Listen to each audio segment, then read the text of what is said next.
Be like a child बहुत ही प्यारा पक्ष है गुरु का बताया हुआ। बालकवत हो जाने में कोई हर्ज नहीं है, बल्कि एक बात फील करो, बच्चे में अहंकार नहीं होता।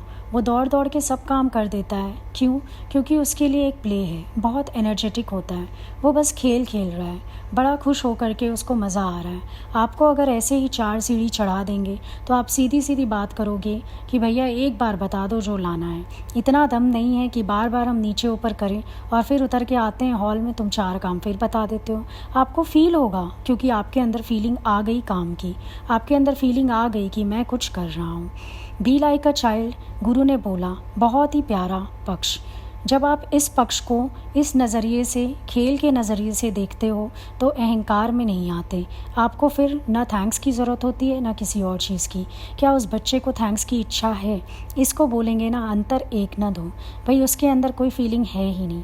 और छोटी छोटी बात में हमारे साथ क्या होता है, ईगो इश्यूज़ बनने लगते हैं। किसी ने क्या एक्शन किया, किसी ने क्या, इसमें ध्यान ही नहीं जाना चाहिए। गुरु ने इतना परे कर दिया, ईगो इश्यूज़ नहीं बनते। अब फील ही नहीं होता, लगता ही नहीं कि ये ऐसी हरकत कर गया, ये ऐसा एक्शन कर गया, ये ऐसा शब्द बोल गया। मतलब गुरु ने अंदर से बच्चा बना दिया। नहीं तो हर थोड़ी देर में आपके पास भी एक ईगो इशू खड़ा ही रहता था। मेरे साथ कोई ऐसा क्यों बोलता है, मेरे साथ कोई ऐसा क्यों करता है, एक्सेट्रा एक्सेट्रा। और कहाँ तुम ज्ञान में स्थिति पक्की करो, तुम्हारा ध्यान ही नहीं जाता इन सब चीज़ों पे। लगता है ये सारी बेकार की बातें हैं, कोई बात नहीं, चलेगा, जो जैसा करता है करने दो उसे। अब पहलू ये है, देखो, जब उसी पहलू पर हम खुद खड़े रहते हैं तो हमको वही एक्शन राइट लगता है, और जब वही एक्शन कोई दूसरा करता है तो हमें वो गलत फीलिंग आने लगती है उसके लिए। होता है या नहीं होता ऐसा? ये हुआ विचार की कमी।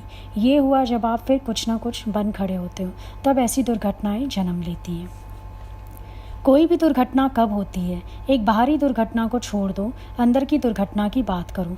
बार बार दुर्घटना हो जाती है। क्यों हो जाती है? क्योंकि विचार नहीं है हमारे पास। समझ जहाँ से खुलनी चाहिए वहाँ अभी ताला लगा हुआ है।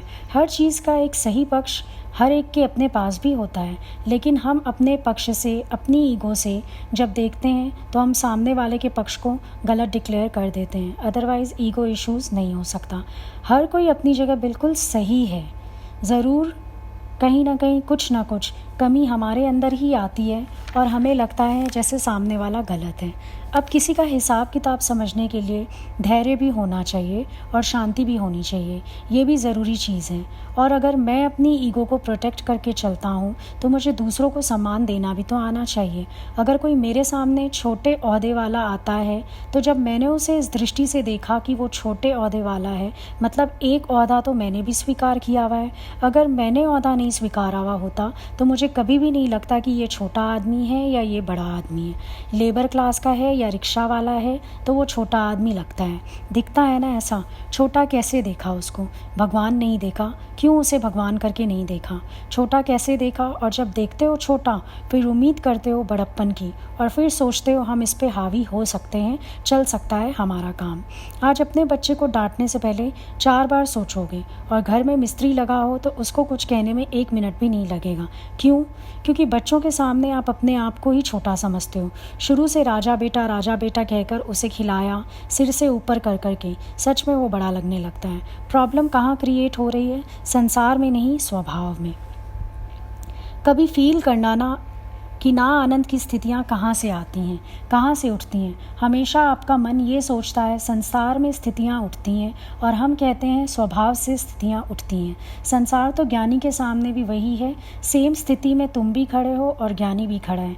ज्ञानी का ध्यान भी नहीं जा रहा और तुम्हारे ईगो इश्यूज़ बन गए।